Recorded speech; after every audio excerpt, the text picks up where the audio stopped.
Bom dia, gente! Meu nome é Vitória e o tema do meu trabalho é intoxicação por organofosforados e carbamatos. Os integrantes do meu grupo são a Luísa, Caroline, a Tainara e o Otávio. Bom, os organofosforados e os carbamatos são compostos químicos amplamente utilizados no Brasil como pesticidas e inseticidas. Eles são absorvidos através da pele, também da ingestão e da inalação. Eles são as principais espécies que a gente achou nos artigos científicos que foram pesquisados são os bubalinos, os bovinos, os cães e os gatos, que são as espécies que apresentam com mais frequência intoxicação por esses compostos. Aqui no cantinho a gente tem a estrutura química dos organofosforados e aqui a estrutura química dos carbamatos. Bom, o mecanismo de ação. O mecanismo de ação tanto dos organofosforados quanto dos carbamatos é a inibição de enzimas colinesterases, mais especificamente, principalmente da acetilcolinesterase. E o que essas enzimas elas fariam no nosso organismo, né? As colinesterases elas são responsáveis por quebrar a acetilcolina, que é o neurotransmissor lá do nosso sistema nervoso autônomo, responsável por desencadear inúmeros efeitos parasimpáticos, que a gente vai ver mais à frente.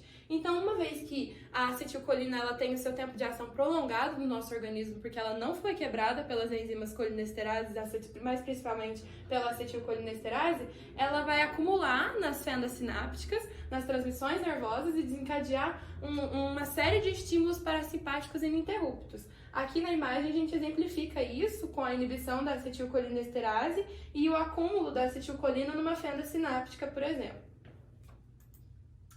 Devido ao tipo de ligação dos organofosforados e dos carbamatos, o tempo de ação desses compostos químicos no nosso organismo vai ser diferente. Por quê?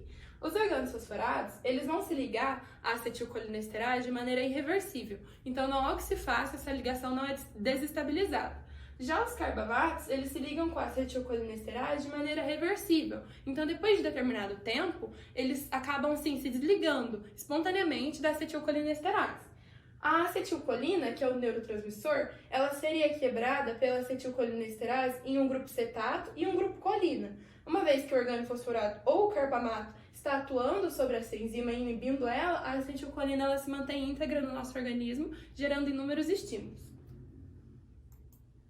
As manifestações clínicas gerais observadas em todas as espécies que nós estudamos são, assim, generalizadas parasimpáticas, igual a gente já tinha estudado com o Moacir antes. Esses animais eles vão apresentar miose, vão apresentar aumento das secreções, aumento da secreção brônquica, aumento da secreção gástrica, aumento da secreção das glândulas salivares, vão apresentar incoordenação, inapetência, apatia muitas vezes, em alguns casos podem apresentar também hiperexcitação, bradicardia é um dos principais efeitos observados, depressão respiratória também. Por quê? A acetilcolina é aquele neurotransmissor que atua quando a gente está, igual o Moacir falava, de boas. A gente está tranquilo, então a gente não precisa de um exercício muito intenso, os brônquios eles vão estar constritos, eles não vão se apresentar dilatados, a pressão arterial também vai estar mais baixa, não é uma pressão arterial alta. Então, quando a gente tem a acetilcolina perpetuada no nosso organismo, atuando por muito tempo, os animais vão apresentar hipotensão, né? E muita bradicardia e depressão respiratória também, que são os principais efeitos que a gente vai ver mais à frente, que vai desencadear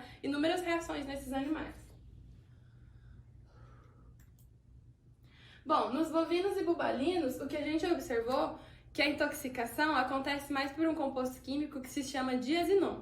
Esse composto químico, diazinon, ele é utilizado como um ectoparasiticida no controle de piolhos e de carrapatos. E ele é usado numa solução por aspersão. Então ele é diluído em água e depois os animais eles são submetidos a um banho de aspersão por esse composto químico. A dose recomendada pelo fabricante é de 1 ml por litro. E o que a gente observou ao longo dos inúmeros artigos que nós vimos é que, na verdade, os proprietários eles acabavam usando uma dose de 5 a 6 vezes maior do que a dose recomendada, e o que eles alegavam é que a dose recomendada não apresentava efeito e que, por experiências empíricas de outros proprietários de fazendas, eles tinham que aumentar a dose por conta própria e administrar no rebanho. Só que o que essa dose aumentada causava era morte em massa. Em cerca de 30 a 15 minutos, esses animais já apresentavam uma série de sinais e evoluíam para a morte. Então, quais são esses sinais? Primeiramente, apresentavam uma miose, cialorreia, que é a salivação intensiva também. Eles apresentavam timpanismo, tremores musculares.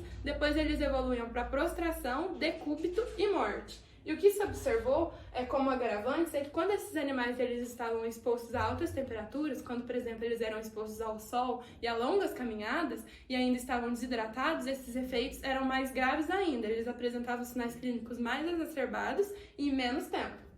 E os achados de necrópsia nesses animais foram geralmente congestão e edema pulmonar e também hemorragia. Aqui nessa foto nós vemos um proprietário de fazenda, né, realizando aquele banho de aspersão do diazinon num rebanho de bovinos. E esse banho de aspersão, ele é bem assim, ó, a jato de mangueira mesmo. E os bubalinos aqui também que foram submetidos a esse tratamento. E agora nos cães e gatos, a gente observa com mais frequência a intoxicação por aldicarb. O aldicarb é o famoso chumbinho. E o que seria esse composto químico? Ele é usado ilegalmente no Brasil como raticida.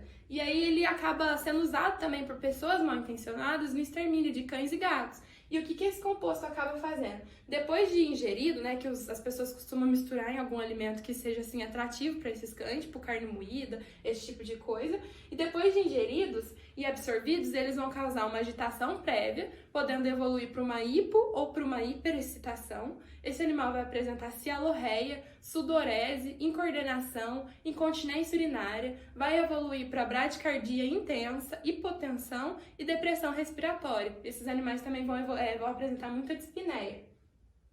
Vômito e diarreia também são achados importantes. E quando necropsiados, a maioria dos 214 animais estudados no artigo, todos eles apresentaram hemorragia, congestão, edema pulmonar e também edema e congestão em fígado e em rins. Aqui a gente vê um cão extremamente apático, né? E aqui a gente vê o efeito da cialorreia, da salivação intensa. Aqui um gato apresentando quadro de emese, né, que também é bem frequente quando ocorre intoxicação pelo chumbinho. E esse gato aqui já beirando a morte, a gente vê sudorese, salivação intensa, extremamente apático. Bom, e como que acontece o diagnóstico e tratamento, então, desse quadro de intoxicação pelos organofosforados e os carbamatos? O diagnóstico ele tem que ser baseado na percepção e interpretação dos sinais clínicos, né? Como eu tinha falado antes, da miose, da cialorreia, da bradicardia intensa, hipotensão e depressão respiratória. E aí a gente entra com o tratamento assim imediatamente. E esse tratamento acontece com o sulfato de atropina. E o que é o sulfato de atropina, no caso, né? A atropina é uma droga anticolinérgica. Ela atua inibindo os efeitos da acetilcolina no nosso organismo. Então, se a acetilcolina desencadearia todos esses sintomas e sinais clínicos que a gente já falou, esse sulfato de atropina inibe a ação da acetilcolina, ele freia ela no nosso organismo. E as vias de administração, uma vez que está acontecendo uma intoxicação, vai ser 2/3 intravenosa e 1/3 intramuscular, nos casos de emergência. E a dose recomendada é de cerca de 0,5 miligrama por quilo, e nos bovinos a gente vai observar que o tratamento foi feito geralmente com 0,25 miligramas por quilo.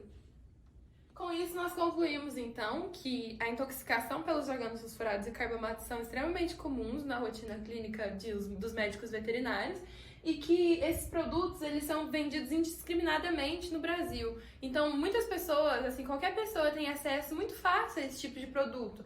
E principalmente os produtores, né, donos de fazenda, eles adquirem esses organofosforados, diazinon, sem um receituário prévio médico veterinário, se baseando em experiências empíricas de outros proprietários para fazer o tratamento dos seus animais. E muitas vezes, quando eles administram esses produtos, essa intoxicação é assim, muito intensa, gerando morte em massa do rebanho. E também a gente observou, né, ao longo dos artigos que o tratamento ele tem que ser extremamente rápido. A gente tem que entrar com esse nosso plano de ação, entrar com o sulfato de atropina muito rápido, porque esse animal ele está intoxicando e ele vai evoluir para a morte se a gente não tiver um plano de ataque, né, de contra-ataque muito rápido.